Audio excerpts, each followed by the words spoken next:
Welcome back to the deep dive. Today, we are opening up a stack of material that, well, it really forces us to look inward. It's all built around a really profound, defining question. Who are you when no one is watching? And maybe even more critically, who will others become because of the person you are? That's the ultimate test of leadership, isn't it? Our whole mission today is to unpack a single, urgent claim that we've pulled from all this research. And what's that claim? That lasting leadership authority. Yeah. It has to come from an identity that's secured in God. Yeah. It can't be sourced from self-promotion or ambition or, your title on an org chart. Right, because if you can grasp that, the sources we've looked at suggest your entire approach to influence transforms. It really does. It stops being this complicated game of metrics and visibility, and it becomes something sustainable, something transformative, what we're calling ministry in, I guess, the deepest sense of that word. And the urgency for this conversation it's never been higher. We see so many leaders confidently moving into authority, chasing titles, chasing affirmation. That affirmation stage, as one source called it. Exactly.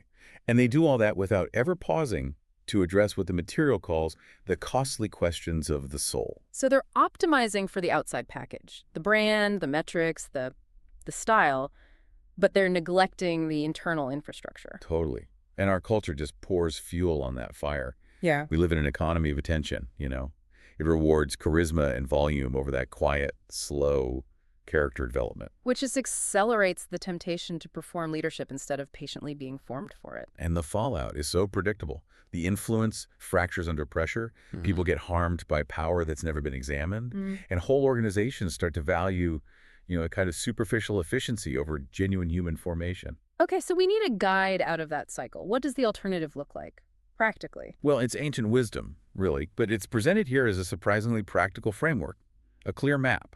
It's simply reflect, then submit, then lead. Reflect, submit, lead. It's a pathway to make sure that the roots of your leadership always grow deeper than the canopy. Okay, let's unpack that. The root system first. The foundation. What's the core principle that has to govern us? The biblical principle is pretty uncompromising on this. When authority grows faster than identity, collapse is, it's basically unavoidable. I mean, you can have talent, skills, charisma. Oh, absolutely. And those things open doors. They really do. But only character built deep in the soul can stabilize you once you walk through that door. That pattern of formation before assignment is so powerful because it just runs counter to every instinct we have today. We want it now. We do. But the sources show God consistently prioritizes being before doing. Like with Adam. Exactly. Before he was given this huge task, tending the garden, naming animals, God named him. God breathed identity into him. The first covenant was one of belonging, not performance. It was, you are mine, therefore you can do this. Yes. And it gets even more intense after the fall. Think about Moses. He's educated in the greatest court on earth, but God doesn't take him straight from the palace to Pharaoh. No, he gets 40 years in the wilderness. 40 years. Yeah. And the sources all emphasize this was the essential schooling. Moses had to unlearn who he was before he could grasp who God was. His first question at the burning bush is so insecure, who am I that I should go? And God's answer just completely redirects the focus. He says, I am, and I will be with you. See, the identity wasn't in Moses' resume. It was found under God's authority. The formation had to happen in total obscurity. That is such a crucial distinction. The wilderness stripped away all that self-reliance he had learned in Egypt. It's the same story with David, isn't it? It is. Anointed as a teenager, but then years of running, living in caves. The caves weren't a delay. They were the preparation. The throne required something the pastor couldn't teach him. Humility, dependence, even Jesus, the perfect leader. Before his public ministry starts, what happens? The Father affirms him. You are my beloved Son. The identity was the foundation, not the miracles, not the sermons. And if you skip your own cave season, you really risk everything. The sources warn you risk irrelevance, moral compromise, or worse, harm to those you serve. Okay, so that brings us to the internal mechanism, the thing that actually causes the collapse. And the sources are so clear on this. It's identity insecurity. Yeah. It is the silent killer behind almost every leadership implosion we see. Like a tree with weak roots, right? You don't see the problem. Until the storm comes. Yeah. And the failure we see, the scandal or the burnout, that's just the tree falling over. The storm just revealed the roots were weak all along. So what does that insecurity sound like inside your head? How does it sabotage a leader? It's that voice, Hmm. The one that whispers these toxic demands in the quiet moments. It says, prove yourself. Stay impressive. You are only as valuable as your last win. It's a constant internal pressure to perform. An endless pressure. And if that's what's driving you, leadership isn't service anymore. You're using the work and even the people to validate your own fragile sense of worth. Which sounds completely exhausting. It is. Ministry becomes a stage. Leadership becomes performance art. And the people you're supposed to serve, they just become mirrors, reflecting back the approval you desperately need. It's a horrible dependence loop. Okay, so if external validation is the problem, not the solution, where do we ground our security? The antidote is found powerfully in the biblical texts. Specifically, and our sources really highlight this in 1 Peter chapter 2, it gives us 4 declarations that just redefine a believer's identity. Walk us through those. Okay, first is that you are a chosen race. This gives you stability. It means you lead not because you're perfect, but because you are chosen by God for a purpose. Your value comes before your work. And the second one, a royal priesthood. That sounds like a merger of 2 powerful roles. It's the most crucial balance. Priesthood is about intimacy with God. Royalty is about authority in the world. And the moment a leader splits those two, things get distorted. Well, authority without that intimacy becomes domination. Tyranny. But intimacy without authority becomes passive and ineffective. You need both, rooted in God, to be a safe leader. And the other 2. Third, you're a holy nation. You're set apart. This frees you from the comparison trap. You don't have to copy the leader next door. Yeah. And finally, you are God's special possession. Identity starts with belonging. Fully.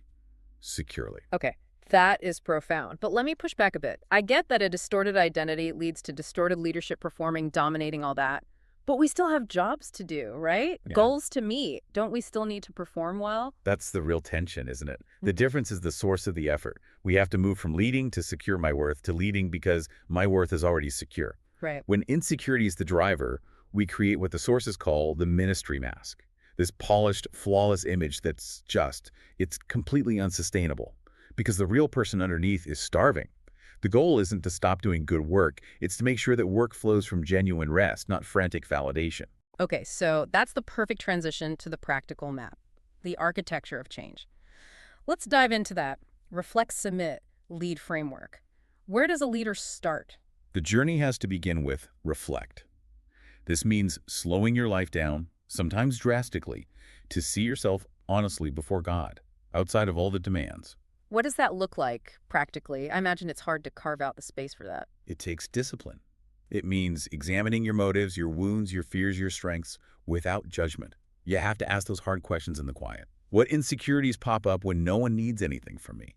When did I last truly rest? And what did that reveal about me? And once we've reflected and seen all the hidden stuff, we move to submit.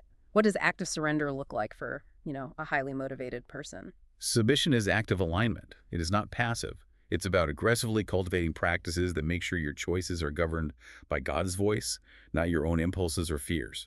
So specific practices like The core disciplines. Scripture, to reshape your thoughts. Confession and accountability, to break down the ministry mask. Solitude, to listen.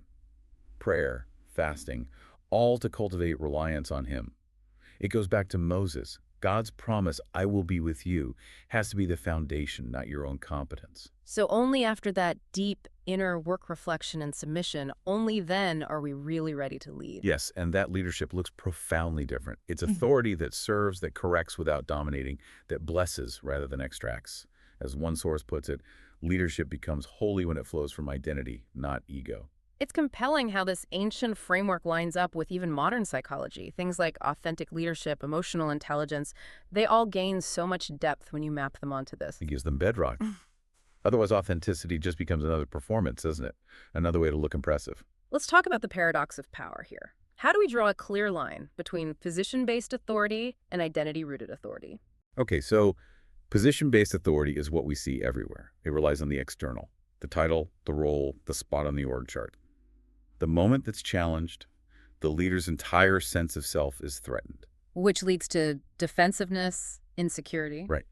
But identity-rooted authority, Yeah. that's different. It emerges from who the leader is in God.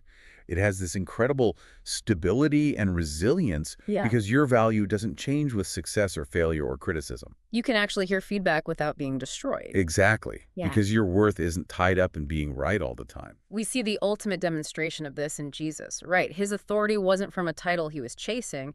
It came from a relationship. The Father has sent me. And he modeled it by washing feet. Which is radical.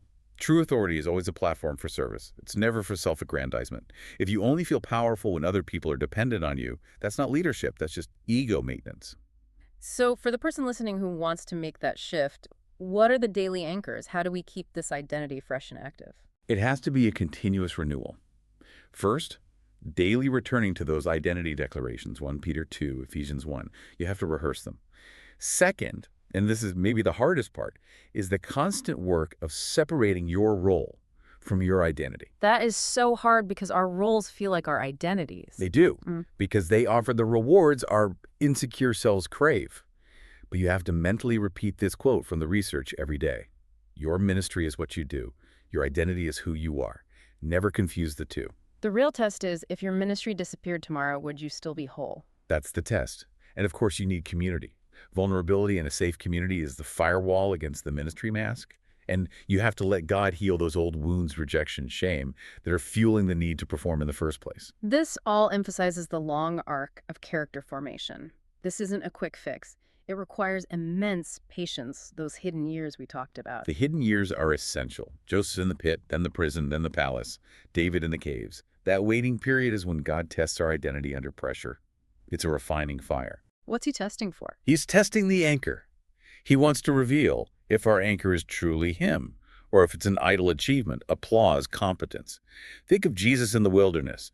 Those temptations were all distortions of his identity. Prove you're the Son of God through self-sufficiency or spectacle or control. And if we're going to accept that long-term view, we have to radically change how we measure success. We have to contrast our normal human metrics with what the sources call kingdom metrics. Human metrics are about volume. Kingdom metrics are about depth. They look at character, faithfulness, the spiritual formation of the lives you touch. These you can't put on a chart. Exactly. Human metrics are visible now. Kingdom metrics often show up years later in the resilience of a family or a community. But it's the only work that actually endures. So the bottom line for God isn't the resume. It's never the resume. He looks at the heart. He trusts leaders who are faithful in the unseen, steadfast in trials, and consistent in obedience. True authority is never given to the unformed person. It's a byproduct of the formed person. That's a powerful synthesis. Lasting influence isn't something you achieve. It's something that flows from a surrendered, reflected upon identity. Authority that restores rather than wounds. It all starts with that inner formation. And that's the final paradox, really. Submission is not defeat. It's the necessary preparation for divine elevation. The root of true leadership is simply the root of a secure identity anchored in God, sustained by grace, and expressed in love. So pause and reflect on this. Whose life might change because you allow God to shape who you are before you try to shape the direction of others? That might be the most important work you can do this week. We appreciate you joining us for this deep dive, and we'll see you next time.